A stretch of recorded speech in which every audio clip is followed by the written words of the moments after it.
တရားတဲ့နိလန်းနဲ့အသက်မွေးရမယ်တရားမျှတစွာအသက်မွေးရမယ်မတရားတဲ့နိလန်းနဲ့အသက်မမွေးရဘူးအဲ့တော့ဒုစရိုက်နဲ့အသက်မမွေးပဲနဲ့သူစရိုက်နဲ့ပဲအသက်မွေးတာဓမ္မစီဝီလို့ခေါ်တယ်သူစရိုက်ထဲမှာလည်းပဲပညာနဲ့အသက်မွေးတယ်ပညာစီဝီအဲ့ဒါဟာအကောင်းဆုံးအသက်မွေးခြင်းပဲဖြစ်တယ်ပေါ့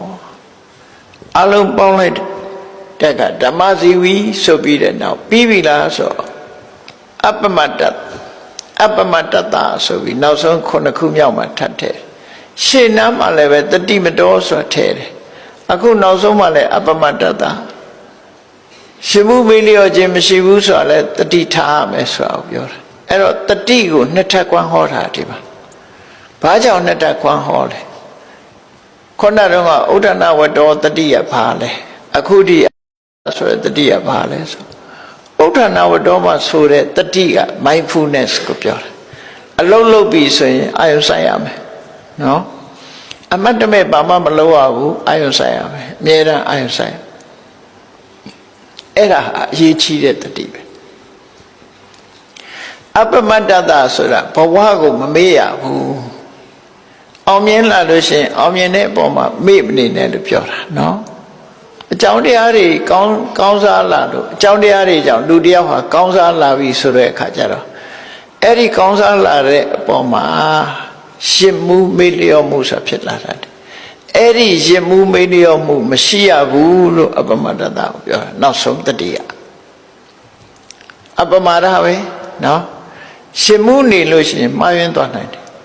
ဒါကြောင့်မို့ရှင်းမှုမေ့လျော့မှုမရှိရဘူးလို့တတိကိုနှစ်ထပ်ဟောတာမြတ်စွာဘုရားတတိမတော်အပ္ပမတ္တတာ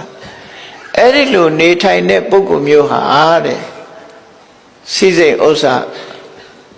ကြွယ်ဝချမ်းသာခြင်းဂုဏ်သတင်းချီးခြင်းဆိုတဲ့ယတဆိုတဲ့ခြေဆုတရားတွေကိုရရှိနိုင်ပါတယ်လူလောကမှာအောင်မြင်သူဖြစ်နိုင်ပါတယ်လို့သူဆိုလို့တယ်နော်အောင်မြင်ကြော်ကြားတဲ့ပုဂ္ဂိုလ်ဖြစ်လာနိုင်တယ်ဆိုကြိုးစားမှုကစတာပဲဒါအဲ့တော့ဒီဒေသနာတော်မှာကြည့်မယ်ဆိုရင်လုံးဝမဲ့ချက်တွေကိုကိုပြောထားတာအဲ့ဒီအလုပ်တွေဟာတခုမှမချွေရင်းစေပဲနဲ့ကိုယ်တဏ္ဍာမှာပြည့်ပြည့်စုံအောင်လုပ်ဖို့လို့ဆိုလို့တယ်ကြိုးစားမယ်ကြိုးစားတဲ့အခါမှာတတိရှိရမယ်ကိုလုပ်တဲ့လုပ်ငန်းမှာစင်ကြယ်တန်ရှင်းတဲ့လုပ်ငန်းမျိုးအလုပ်မျိုးဖြစ်ရမယ်လုပ်တိုင်းဟာအသိဉာဏ်နဲ့ဆင်ခြင်စဉ်းစားပြီးပြုလုပ်တယ်အရန်ဘယ်တော့မှမလုပ်ဘူးတင်ညတကိုယ်နဲ့နှုတ်ကိုထိမ့်သိမ်းဆောက်ရှောက်တယ်ဓမ္မဇီဝီတရားတဲ့နိလန်းနဲ့အသက်မွေးတယ်အပ္ပမတ္တတာရလာတဲ့အခြေအနေတစ်ခုပေါ်မှာရင်မှုမေးလျော့ပြီးတော့မနေဘူးဆိုရင်အဲ့ဒီပုဂ္ဂိုလ်ကကြီးပွားတိုးတက်တယ်လို့သူတို့ပြောတာနော်ကြီးပွားတိုးတက်တဲ့ပုဂ္ဂိုလ်ဖြစ်လာအောင်အကြောင်းတရား9ချက်ကိုမြတ်စွာဘုရားဒီဓမ္မပဒဒေသနာတော်မှာဟောထားတာအဲ့ဒီဓမ္မရတ္တကိုနာယူမှတ်သားထားမှာဖြစ်တယ်နော်ကိုယ်ဘဝမှာအသုံးချပြီးတော့သင်္ကန်းစာတစ်ခုဖြစ်နေတဲ့ဓမ္မရတ္တပေါ်ကျင့်ကြံကြိုးကိုအထောက်အမှာဖြစ်တယ်